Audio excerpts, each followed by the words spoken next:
ಹೇಗಿರಬೇಕು ನಿಮ್ಮ ಊರು, ಹೇಗಿರಬೇಕು ನೀವು, ನಿಮ್ಮ ನಡವಳಿಕೆಗಳು, ನಿಮ್ಮ ಆಚಾರ ವಿಚಾರಗಳನ್ನು ಹೇಗೆ ಮಾಡಬೇಕು ಅಂತ ಹೇಳುವಂಥದ್ದನ್ನು ಮತ್ತೆ ಜನರಿಗೆ ಜ್ಞಾಪಕ ಮಾಡುವಂಥ ಈ ಜಯಂತಿ, ಕೆಂಪೇಗೌಡ ಜಯಂತಿ ಎಲ್ಲ ಕಡೆ ನಡೀತಾ ಇದೆ. ಇವತ್ತು ಸಂಜಯ ನಗರದಲ್ಲಿ ಕೂಡ ಭಾರಿ ಅದ್ದೂರಿಯಿಂದ ನಡೆದಿದೆ. ಈ ಉರಿ ಬಿಸಿಲಿನಲ್ಲಿ ಕೂಡ ಒಂದು ಜನ ಬೇರೆ ಬೇರೆ ವಿಚಾರಗಳನ್ನು ತಿಳ್ಕೊಳ್ಳಿಕ್ಕೆ ಕಾತರಾಗಿದ್ದನ್ನು ಕಂಡಿದ್ದೇವೆ. ಪ್ರಾಯಶಃ ಇಂಥ ಕಾರ್ಯಕ್ರಮಗಳು ಎಲ್ಲ ಕಡೆ ನಡೆಯುವಂಥ ಅವಶ್ಯಕತೆ. ರಾಷ್ಟ್ರೀಯ ಮಟ್ಟದಲ್ಲಿ ಬೆಲೆಗಳನ್ನು ಕೊಡಿಸಿದಂಥವ್ರು ಕೆಂಪೇಗೌಡರು. ಅವಾಗಲೇ ಅರಬ್ ಕಂಟ್ರೀಸಿಂದ ಇಲ್ಲಿ ವ್ಯಾಪಾರ ಮಾಡಲಿಕ್ಕೆ ಬರ್ತಾ ಇದ್ರು ಅಂತ ಕೆಂಪೇಗೌಡರು ಮಾಡಿರುವಂಥ ಮಾರುಕಟ್ಟೆನಲ್ಲಿ ಅಂಥ ಉತ್ಕೃಷ್ಟವಾದ, ಅಂಥ ಮೌಲ್ಯಭರಿತವಾದಂಥ ವಸ್ತುಗಳು ಸಿಗ್ತಾ ಇದ್ವು. ಆಹಾರ ಪದಾರ್ಥಗಳಿಂದ ಹಿಡಿದು ಪ್ರತಿಯೊಂದು ಉತ್ಪನ್ನಕ್ಕೂ ಕೂಡ ಅವರು ಮಹತ್ವವನ್ನು ಕೊಟ್ಟಿದ್ರು. ಮುತ್ತು ರತ್ನಗಳನ್ನು ವಿಜಯನಗರದಲ್ಲಿ ಸೇರುಗಟ್ಟಲೆ ಅಳೆತಾ ಇದ್ದದನ್ನ, ಮಾರಾಟ ಮಾಡ್ತಾ ಇದ್ದದನ್ನು ನೋಡಿ ಇಲ್ಲಿ ಒಂದು ಮುತ್ಯಾಲ ನಗರಿ ಅಂತೇಳಿ ಮಾಡಿದ್ರು ಅಂತ. 64 ಪೇಟೆಗಳಲ್ಲಿ ಮುತ್ಯಾಲ ಪೇಟೆ ಅಂತ ಒಂದಿದೆ ಅಂತ ಧರ್ಮೇಂದ್ರ ಕುಮಾರ್ ಅವರು. ನೀವು ಆಮೇಲೆ ಅದನ್ನು ಹೇಳ್ಬೇಕು, ನನಗೆ ಗೊತ್ತಿಲ್ಲ. ನಾನು ನೋಡಿದ್ದೆ ಇತಿಹಾಸದಲ್ಲಿ. ಅಂದ್ರೆ ಅಲ್ಲಿ ಮುತ್ತು ರತ್ನಗಳು ಕೂಡ ಮಾರಾಟ ಆಗ್ತಾ ಇತ್ತು. ಒಬ್ಬ ಸಾಮಾನ್ಯ ಹುಡುಗ, ಒಂದು ಸಾಮಾನ್ಯ ಕುಟುಂಬದ ಹಿನ್ನೆಲೆಯಿಂದ ಬಂದಂತ ಹುಡುಗ ಕೆಂಪೇಗೌಡರನ್ನು ನೋಡಿ ವಿಜಯನಗರ ಸಾಮ್ರಾಜ್ಯವನ್ನು ಯಾರ ಸಹಕಾರವೂ ಇಲ್ಲದೆ ಇಂಥ ಮಹಾನಗರವನ್ನು ಕಟ್ತಾರೆ ಹಾಗೆ ಅಂತ ಹೇಳಿದ್ರೆ ಅವರ ಇಚ್ಛಾಶಕ್ತಿ ಯಾವುದು. ಹಾಗಾಗಿ ನಾವು ಹೇಳಿದ್ದು ಬೀದಿ ಬೀದಿಗಳಲ್ಲಿ ಕೆಂಪೇಗೌಡರು ಪುತ್ಥಳಿ ಆಗಲಿ ಏನು ತಪ್ಪಿಲ್ಲ. ಅದರಿಂದ ಯಾರಾದ್ರೂ ಒಬ್ರು ಇಬ್ರು ಪ್ರೇರಣೆ ಆಗಿ ಅವರ ನಾಯಕತ್ವ ಗುಣಗಳನ್ನು ಕಲ್ತುಕೊಂಡು ಕೊನೆಗೆ ಅವ್ರ ಕುಟುಂಬನಾದ್ರೂ ಕೂಡ ಚೆನ್ನಾಗಿ ನಿರ್ವಹಣೆ ಮಾಡಿದ್ರೆ ಅದಕ್ಕಿಂತ ಪುಣ್ಯ ಇನ್ನೇನು ಬೇಕು. ಹಾಗಾಗಿ ಕೆಂಪೇಗೌಡರು ಇನ್ನು 1000 ವರ್ಷ ಹೋದ್ರೂ ಕೂಡ ಪ್ರಸ್ತುತರಾಗಿರ್ತಾರೆ. ನಾನು ಕಳೆದ ಎಂಥ ದೊಡ್ಡ ವ್ಯಕ್ತಿತ್ವ. ಅಂದಿನ ಮಹಾರಾಜರು ಯಾವಾಗಲೂ ಕೂಡ ನಾಡಿನ ಹಿತದ ಬಗ್ಗೆ ಯೋಚನೆ ಮಾಡ್ತಾ ಇದ್ರು. ಇಂದಿನ ಮಹಾರಾಜರುಗಳು ಅವ್ರ ಹಿತದ ಬಗ್ಗೆ ಯೋಚನೆ ಮಾಡ್ತಾರೆ, ಅಷ್ಟೇ ವ್ಯತ್ಯಾಸ. ಅದರಲ್ಲೂ ವಿರಳ ನಾಡು ಈ ರೀತಿ ಇರಬೇಕು ಹಾಗೆ ಅಂತೇಳಿ ಒಂದು ದೊಡ್ಡ ವಿಷನ್ ಅಂಡ್ ವಿಷನರಿ ಇಟ್ಕೊಂಡು ಯೋಚನೆ ಮಾಡುವಂಥವ್ರು ಬಹಳ ವಿರಳ. ಹಾಗಾಗಿ ಅಂಥ ನಾಯಕತ್ವವನ್ನು ನಮ್ಮ ನಾಡಿನ ಯುವಕರು ಇವತ್ತು ವಹಿಸಬೇಕಾಗಿದೆ. ಅಂಥ ಯುವಕರ ಪೇಟೆ, ಎಷ್ಟು ನಗಸ್ತ್ರ ಪೇಟೆ, ಅಕ್ಕಿ ಪೇಟೆ, ಬಳೆ ಪೇಟೆ, ಇಂಥ ಪೇಟೆಗಳು, ಇಂಥ ಜನಾಂಗದ ಮೂಲ ಪೇಟೆಗಳಿಲ್ಲ ಹಾಗೆ ಅಂತ ಹೇಳೋ ಹಾಗಿಲ್ಲ. ಎಲ್ಲ ಸಮುದಾಯದ, ತಳ ಸಮುದಾಯದ, ಶೋಷಿತ ಸಮುದಾಯಗಳ ಪೇಟೆಗಳನ್ನು ಮಾಡಿದಂಥವ್ರು ಕೆಂಪೇಗೌಡರು. ಅವರಿಗೆ ಜಾತಿಯಿಂದ ನೋಡೋದಾಗ್ಲಿ, ಧರ್ಮದಿಂದ ನೋಡೋದಾಗ್ಲಿ, ವರ್ಗದಿಂದ ಕೆಂಪೇಗೌಡರನ್ನ ಗುರುಸುವಂಥದ್ದಾಗಲಿ ಯಾವತ್ತೂ ಆಗಬಾರ್ದು. ಹಾಗಾಗಿ ಮುಂದಿನ ದಿನದಲ್ಲಿ ಇಲ್ಲಿ ಯಾವುದು ದೊಡ್ಡ ಮೈದಾನ ಇದೆ, ನಾರಾಯಣ ಅವರೇ, ನಾರಾಯಣ ಸ್ವಾಮಿ ಅವರೇ, ತಾವೆಲ್ಲ ನೇತೃತ್ವ ವಹಿಸ್ಕೊಂಡು ಗೌಡ್ರ ಮಾರ್ಗದರ್ಶನ ಇಟ್ಕೊಂಡು, ಹನುಮಂತೇಗೌಡ್ರೆ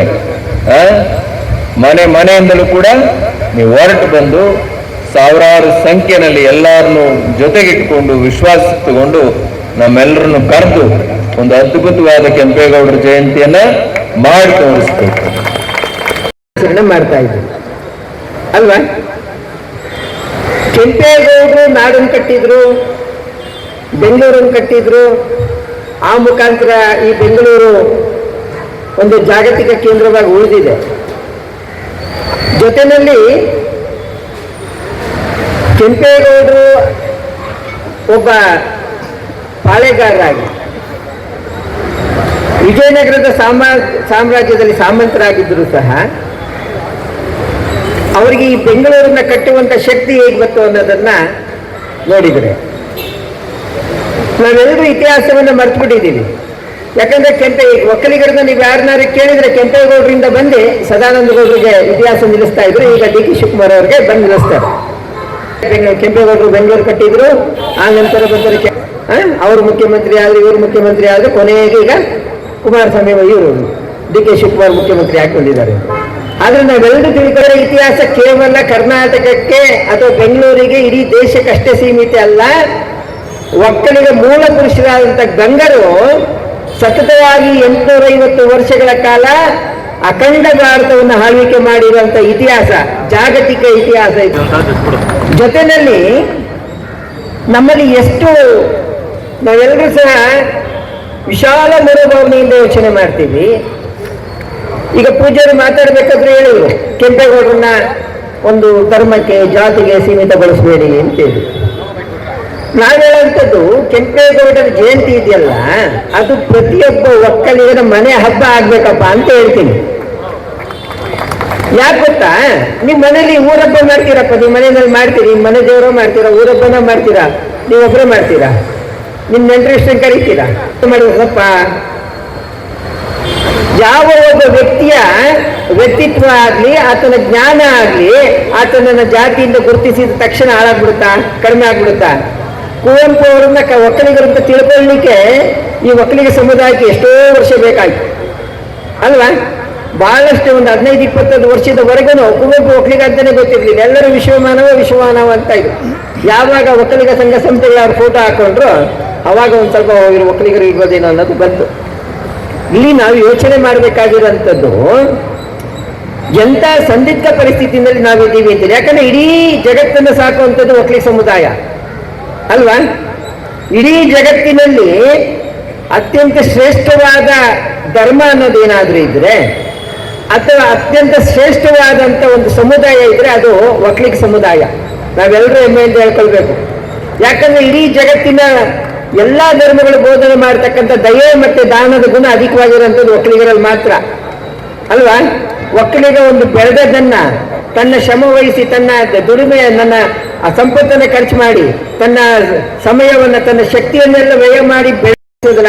ಆ ಥರ ಏನಾದ್ರು ನಾವು ಕೆಂಪೇಗೌಡರಷ್ಟರಲ್ಲಿ ಕೃಷ್ಣದೇವರಾಯ ಇರಲಿಲ್ಲ. ಕೃಷ್ಣದೇವರಾಯನ ಮಾರ್ಗದರ್ಶನ ಕೆಂಪೇಗೌಡರಿಗೆ ಇರಲಿಲ್ಲ. ಬಾಲಕನಾಗಿದ್ದಾಗ ನೋಡಿದ್ದು ಕೃಷ್ಣದೇವರಾಯನ ವೈಭವವನ್ನ. ಆದರೆ ಬೆಂಗಳೂರು ಕಟ್ಟ ಅಷ್ಟರಲ್ಲಿ ಮುಪ್ಪಿನ ವಯಸ್ಸಿಗೆ ಬಂದ್ಬಿಟ್ಟಿದ್ರು ಕೆಂಪೇಗೌಡರು, ಮೊಮ್ಮಕ್ಕಳಾಗಿದ್ರು ಅಲ್ವಾ? ಇವತ್ತು ಜಗತ್ತಿನಲ್ಲಿ ಎಂತೆಂಥ ಸಾಮ್ರಾಟರು ಕಟ್ಟಿರ್ತಕ್ಕಂಥ ಮಹಾನಗರಗಳೇ ಹಾಳಾಗೋಗ್ಬಿಟ್ಟಿದ್ದಾವೆ. ಕೃಷ್ಣದೇವರಾಯ ಕಟ್ಟಿದಂಥ ಹಂಪ ಇವತ್ತೇನಾಗಿದೆ. ಆದ್ರೆ ಕೆಂಪೇಗೌಡರು ಕಟ್ಟಿದಂಥ ಬೆಂಗಳೂರು ಇವತ್ತಿನವರೆಗೂ 500 ವರ್ಷಗಳ ನಂತರ ಜಗತ್ತು ವಿಖ್ಯಾತವಾಗಿ ಇದೆ ಅಂತ ಹೇಳಿದ್ರೆ ಕಾರಣ ಏನು ನಾವು ತಿಳ್ಕೊಳ್ಬೇಕು. ಬೆಂಗಳೂರು ಕೇವಲ ಕತ್ತಿ ಗುರಾಣಿಯಿಂದ ಕಟ್ಟಿದ್ದಲ್ಲ. ಬೆಂಗಳೂರನ್ನ ಕೆಂಪೇಗೌಡರ ಮನೆತನದವರು ತ್ಯಾಗ ಬಲಿದಾನದಿಂದ ಕಟ್ಟಿದಂಥದ್ದು ಅಲ್ವಾ? ಯಾಕೆ ನೋಡಿ ನೀವು ಇವತ್ತು ಯಾಕೆ ಈ ಬೆಂಗಳೂರಿಗೆ ಅಷ್ಟು ಸಾತ್ವಿಕತೆ ಇದೆ, ಈ ಬೆಂಗಳೂರನ್ನ ಎಲ್ಲರನ್ನು ಆಕರ್ಷಣೆ ಮಾಡಿದ ಶಕ್ತಿ ಇದೆ ಅಂತ ಹೇಳಿದ್ರೆ ಕೆಂಪೇಗೌಡರ ಕುಟುಂಬಸ್ಥರ ತ್ಯಾಗ. ಬೆಂಗಳೂರು ನಿರ್ಮಾಣ ಆಗ್ಲಿಕ್ಕೆ ಕೆಂಪೇಗೌಡರ ಸೊಸೆ ಲಕ್ಷ್ಮೀದೇವಿ ಆ ಕೋಟೆ ಬಾಕಲಿಗೆ ತನ್ನನ್ನು ತಾನು ಅರ್ಪಿಸ್ಕೊಂಡ್ಲಲ್ಲ. ಜಗತ್ತಿನ ಯಾವ ಇತಿಹಾಸದಲ್ಲಿ ನೋಡಿದೀವಿ ನಾವು ಅಲ್ವಾ? ಆಕೆಯ ತ್ಯಾಗ ಬಲಿದಾನದಿಂದ ಇವತ್ತು ಬೆಂಗಳೂರು ಇವತ್ತಿಗೂ ಸಹ ತನ್ನ ಅಸ್ತಿತ್ವವನ್ನು ಉಳಿಸ್ಕೊಂಡಿದೆ, ಮುಂದೆಯೇ ಸಹ ಉಳಿಸ್ಕೊಳುತ್ತೆ ಅನ್ನೋದನ್ನು ನಾವು ನೋಡ್ಬೇಕಾಗುತ್ತೆ. ಲಕ್ಷ್ಮೀಪತಿ ಭಟ್ಟ ಅನ್ನುವಂಥ ಒಬ್ಬ ಪಂಡಿತರು ಅಲ್ಲಿಂದ ಕಾಶಿಗೆ ಹೋಗ್ತಾರೆ. ಕಾಶಿಗೆ ಹೋಗಿ ಅಪಾರವಾದಂಥ ವಿದ್ಯೆಯನ್ನು ಓದ್ಕೋತಾರೆ. ಓದ್ಕೊಂಡು ಅವರು ವಾಪಸ್ಸು ಪ್ರಕಾಶಂ ಜಿಲ್ಲೆಗೆ ಹೋಗಲ್ಲ, ದಕ್ಷಿಣ ದೇಶಕ್ಕೆ ಬರ್ತಾರೆ. ದಕ್ಷಿಣ ದೇಶಕ್ಕೆ ಬಂದಂಥ ಕಾಲಕ್ಕೆ, ಅವತಿಯಲ್ಲಿ ಸಂಚಾರ ಮಾಡ್ತಿರ್ತಕ್ಕಂಥ ಕಾಲಕ್ಕೆ ಕೆಂಪೇಗೌಡರ ಪೂರ್ವಜರಾದಂಥ ರಣಬೈರೇಗೌಡರಿಗೆ ನಾವೇನು 7 ಜನ ಅಂತಂದಿರು ಅಂತ ನಮಗೆಲ್ಲ ಗೊತ್ತಲ್ಲ, ಅದರಲ್ಲಿ ಅವತಿಯನ್ನು ಆಳ್ತಿದ್ದಂಥ ರಣಬೈರೇಗೌಡರು ಇವರನ್ನ ಕಾಣ್ತಾರೆ. ಇವರಲ್ಲಿರೋ ತೇಜಸ್ಸನ್ನು ಗುರುತಿಸ್ತಾರೆ ಲಕ್ಷ್ಮೀಪತಿ ಭಟ್ರ ಹತ್ರ. ಅವ್ರನ್ನ ಕೇಳ್ಕೊತಾರೆ, ಸ್ವಾಮಿ ತಾವೆಲ್ಲೂ ಹೋಗಕೂಡ್ದು, ನನ್ನ ಆಸ್ಥಾನದಲ್ಲಿ ತಾವಿರ್ಬೇಕು. ಲಕ್ಷ್ಮೀಪತಿ ಭಟ್ರು ನಾನು ಹಂಗೆಲ್ಲ ಒಂದ್ ಕಡೆ ನಿಂತ್ಕೊಳ್ಳೋಕ್ಕಾಗಲ್ಲ, ಇಲ್ಲ ನೀವು ಇಲ್ಲೇ ಇರಬೇಕು ಅಂತೇಳಿ ಅವರಿಗೆ 2 ಊರುಗಳನ್ನ ಉಂಬಳಿಯಾಗಿ ಕೊಟ್ಬಿಡ್ತಾರೆ. ಅಲ್ಲೇನೆ ಪಕ್ಕದಲ್ಲಿ, ಅವಧಿ ಪಕ್ಕದಲ್ಲೇ ಇಲ್ಲೇ ಇರ್ಬೇಕು ನೀವು, ನಿಮ್ದೇನ್ ಜ್ಞಾನ ಇದೆ ಇಲ್ಲೇ ನಮ್ಗೆ ಉಪಯೋಗ ಆಗ್ಬೇಕು, ಇಲ್ಲೇ ಜನಕ್ಕೆ ಹಂಚ್ಬೇಕು ನೀವು ಅಂತ ಅವ್ರನ್ನ ಉಳಿಸ್ಕೊಂಡ್ಬಿಡ್ತಾರೆ. ಅವ್ರನ್ನ ಉಳಿಸ್ಕೊಂಡು ಅವ್ರು ಆಯ್ತು ಅಂತೇಳಿ ಉಳ್ಕೋತಾರೆ ಲಕ್ಷ್ಮೀಪತಿ ಭಟ್ರು. ಅವ್ರು ಅಲ್ಲೇ ಉಳ್ಕೊಂಡು ಕಾಲವಾಗ್ತಾರೆ. ಅವ್ರ ಮಕ್ಕಳು ಒಬ್ರು ತಿಮ್ಮಪ್ಪ ಶಾಸ್ತ್ರಿಗಳು ಅಂತ ಇರ್ತಾರೆ. ಆ ತಿಮ್ಮಪ್ಪ ಶಾಸ್ತ್ರಿಗಳಿಗೆ ಒಂದು ವಂಶನೂ ಅಲ್ಲೇ ಇರುತ್ತೆ. ಆದ್ಮೇಲೆ ಅವ್ರಿಗೆ ತಿಪ್ಪಶಾಸ್ತ್ರಿಗಳು ಅಂತ ಹುಟ್ಟುತ್ತಾರೆ. ಆ ತಿಪ್ಪಶಾಸ್ತ್ರಿಗಳು ಮತ್ತೊಬ್ಬ ಮಗ ತಿಮ್ಮಪ್ಪ ಶಾಸ್ತ್ರಿಗಳು ಅಂತಾನೆ ಹುಟ್ಟುತ್ತಾರೆ. ಇವತ್ತು ಕನ್ನಡಿಗರಾಗೋದಕ್ಕೆ ಕಾರಣ ಕೆಂಪೇಗೌಡರ ಪೂರ್ವಜರಾದಂಥ ಸಣ್ಣ ಬೈರೇಗೌಡರ ಅವಧಿಯನ್ನು ಆಳ್ತಿದ್ದಂಥ ಪಾಳ್ಯಗಾರರು. ಅವತ್ತು ಅವರು ಜುಲ್ಮೆ ಮಾಡಿ ಲಕ್ಷ್ಮೀಪತಿ ಭಟ್ರನ್ನ ತಮ್ಮಲ್ಲಿ ಉಳಿಸ್ಕೊಳ್ದೇ ಇದ್ದಿದ್ರೆ ಅವ್ರು ಮುಂದೆ ದಕ್ಷಿಣ ದೇಶಕ್ಕೆ ತಮಿಳ್ನಾಡು, ಕೇರಳ ದಾಟಿ ಎಲ್ಲೋ ಹೋಗಿ ಸರ್ರಂವಿ ಅವರು ಅಲ್ಲೆಲ್ಲೋ ಹುಟ್ಬಿಡ್ತಾ ಇದ್ರು. ಅರ್ಥ ಆಯ್ತಲ್ಲ? ಅವ್ರಿಗೆ 2 ಕೊಟ್ಟಂಥ ಊರುಗಳಲ್ಲಿ ಒಂದು ಊರು ಮುದ್ದೇನಹಳ್ಳಿ. ಸರ್ರಂವಿ ಅವ್ರು ಹುಟ್ಟಿದ್ದು ಅಲ್ಲೇ ಅಲ್ವೇ, ಮುದ್ದೇನಹಳ್ಳಿಲಿ. ಅದನ್ನು ಅವ್ರಿಗೆ ಉಂಬಳಿಯಾಗಿ ಕೊಟ್ಟಂಥವ್ರು ರಣಬೈರೇಗೌಡರು ಸೋದರರು. ಸೊ ಆ ಕೀರ್ತಿನೂ ಇವ್ರಿಗೆ ಸಂದ. ಸರ್ ಎಂ ವಿಶ್ವೇಶ್ವರಯ್ಯನವರು ನಮ್ಮ ನೆಲದಲ್ಲಿ ಹುಟ್ಟೋದಕ್ಕೆ ಕೀರ್ತಿನೂ ಇವ್ರ ಪೂರ್ವಜರಿಗೆ ಸಲ್ಲಬೇಕು. ಆಯ್ತೆ. ಇನ್ನೊಂದು ಆಗಲೇ ಸ್ವಾಮೀಜಿಯವರು ಅರ್ಜೆಂಟಲ್ಲಿ ಮೈಸೂರಿಗೆ ಹೋಗ್ಬೇಕಾದ್ರೆ ಒಂದು ವಿಚಾರ ಹೇಳಿದ್ರು. ಲಂಡನ್ ದರ್ಜಿಪೇಟೆ, ಆ ದರ್ಜಿಪೇಟೆನ ಇಲ್ಲಿ ದರ್ಜಿಪೇಟೆ ಅಂದರೆ 2 ಬೀದಿ, ಆಗೆಲ್ಲ ಒಂದೊಂದು ಪೇಟೆ ಅಂದರೆ 2 ಬೀದಿ. ಲಂಡನ್ ನಗರದಲ್ಲಿ ಒಂದು ಥ್ರೆಡ್ ನೀಡಲ್ ಸ್ಟ್ರೀಟ್ ಅಂತ ಇದೆ. ಥ್ರೆಡ್ ನೀಡಲ್ ಸ್ಟ್ರೀಟ್ ಅಂದರೆ ದರ್ಜಿಗಳ ಪೇಟೆ. ಇಲ್ಲಿ ದರ್ಜಿಪೇಟೆ ಅಂತೀವಿ, ಅಲ್ಲಿ ಥ್ರೆಡ್ ನೀಡಲ್ ಸ್ಟ್ರೀಟ್ ಅಂತೀವಿ. ಇಲ್ಲಿ ಗೌಳಿಗರ ಪೇಟೆ ಅಂತೀವಿ, ಅಲ್ಲಿ ಮಿಲ್ಕ್ ಮ್ಯಾನ್ ಸ್ಟ್ರೀಟ್ ಅಂತ ಇದೆ. ಇಲ್ಲಿ ಯಾವ್ಯಾವ ರೀತಿ ಯಾವ್ಯಾವ ಟ್ರೇಡ್ಗೆ ಒಂದೊಂದು ಕೆಂಪೇಗೌಡ ಪೇಟೆ ಕಟ್ಕೊಟ್ಟಿದ್ರು, ಲಂಡನ್ನಲ್ಲಿ ಆಯಾ ಸ್ಟ್ರೀಟ್ಗಳನ್ನು ಇಟ್ಟಿದ್ದಾರೆ. ಅದು ಇವತ್ತಿಗೂ ಇದೆ ಲಂಡನ್ನಲ್ಲಿ, ಆದರೆ ಬೇರೆ ಬೇರೆ ಹೆಸರಿನಿಂದಿದೆ. ಬಟ್ ಇವೆರಡು 3 ಬೀದಿಗಳು ಮಾತ್ರ ಇನ್ನೂ ಉಳ್ಕೊಂಡಿದೆ. Threadneedle Street, milk man street ಎಲ್ಲ ಇವತ್ತಿಗೂ ಲಂಡನ್ನಲ್ಲಿ ಉಳ್ಕೊಂಡಿದೆ. ಅದೂ ಅವರು ಬೆಂಗಳೂರಿಗೆ ಬಂದಾಗ 1792ರಲ್ಲಿ ಬೆಂಗಳೂರನ್ನ ಗೆದ್ಕೊಂಡಾಗ ಲಾರ್ಡ್ ಕಾರ್ನ್ವಾಲಿಸ್ ಈ ಬೆಂಗಳೂರನ್ನೆಲ್ಲ ನೋಡಿ ಯಾರಪ್ಪ ಇದನ್ನು ಕಟ್ಟಿದ್ದು ಅಂತ ಅಧ್ಯಯನ ಮಾಡಿ ರಾಬರ್ಟ್ ಹೋಮ್ಸ್ ಹೇಳಿ ಅವರು ವಾಪಸ್ ಲಂಡನ್ನಿಗೆ ಹೋಗಿ ಅಲ್ಲಿ ಆ ರೀತಿಯಾದಂಥ ನಗರವನ್ನು ರೂಪಿಸಿದರು. ಅರ್ಥ ಆಯ್ತಾ? ಕೆಂಪೇಗೌಡರು ತುಂಬ ಯಾಕಪ್ಪ ನಾವು ಕೆಂಪೇಗೌಡರು ತುಂಬ ಇಂಪಾರ್ಟೆಂಟು ಅಂತಂದರೆ, ಕೆಂಪೇಗೌಡರು 1565ರ ಐತಿಹಾಸಿಕ ರಕ್ಕಸಗಿ ತಂಗಡಗಿ ಯುದ್ಧದಲ್ಲಿ ಭಾಗವಹಿಸಿದ್ದರು. 1 ತಿಂಗಳ ಯುದ್ಧ ಅದು ನಡೆದಂಥ ಯುದ್ಧ.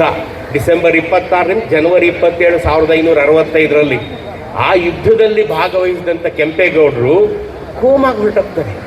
ಕೋಮಾ ಅಂದರೆ ಅಷ್ಟು ಅವ್ರ ಮೇಲೆ ರಕ್ತಸ್ರಾವ ಆಗಿರುತ್ತೆ, ಗಾಯಗಳಾಗಿರುತ್ತೆ. 1 ತಿಂಗಳ ಕಾಲ ಸತತವಾಗಿ ಯುದ್ಧ ಮಾಡಿರ್ತಾರೆ ಅವರು ಶಾಹಿ ಸುಲ್ತಾನರ ಮೇಲೆ.